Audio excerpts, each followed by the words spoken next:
Raleigh. I hope you're well, my dear friend. How are things on the Divide? I hope the wars have calmed down finally. Things have been a little choppy here as well. Someone or something attacked the Hagramar Bell. The wrong turns were able to stop the attack. I wish I could have won in myself, but Nock yet again blocked me out. Oh, I probably haven't even told you about the wrong turns, have I?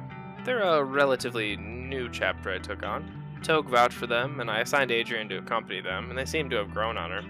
Anyways, it turned out well in the end. I've been keeping a closer eye on them since they returned to the bookends, though. I like them, but I still feel like they're not telling me the whole story. The biggest news is that they've managed to bring Callan out of his coma. You remember Callan, Adrian's, well, Thane's kid? Adrian's been spending a ton of time with him, and it looks like the little guy wants to become an adventurer of his own one day. Little guy also gets a little frosty whenever he's around King Jack. It's kind of weird if you ask me. Even with everything going on, though, I must admit, it is a little fun watching Adrian being so far over her head. The Wrong Turns recently picked up a new member as well. Her name's Saren. Seems like another wizard type. Bryn and Saren apparently took it upon themselves to teach Kangjax the big guy to read Common Tongue. I walked by a few times and it did not seem to be going too well. I haven't seen much of their last member, Blossom, since the bells. She seems to be mainly keeping to herself. From my understanding, she has a lot of personal issues going on, and I try to stay out of it. Definitely something to monitor as long as she's staying here, though.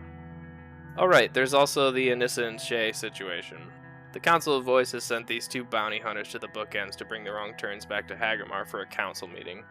Frankly, it's a little insulting for the council to assume I wouldn't be able to get my own people where they need to be, and that only two bounty hunters could take a chapter by force away from our home. Luckily, the Wrong Turns are agreeable. From my understanding, the Council of Voices just wants to debrief the Wrong Turns and what they saw defending the bell. I don't think the Wrong Turns know how many people they're about to be in front of and the importance of this meeting. I've been traveling with the Wrong Turns towards Hagramar, and it has been interesting to say the least. They're very quick to help people, though. We traveled through Bluefield and saw a burned down building, and they immediately went to try and lend a hand. I'm glad to see a chapter at work. Tonight I heard some cracking coming from Bryn's pack. I didn't get close enough to see it, but gods, I hope it's not a dragon egg. Could you imagine if it was like an astral dragon or something like that? What a fucking story that would be. Anyways, let me know how things are going, Raleigh. I truly miss our chats. Stay safe. Kit.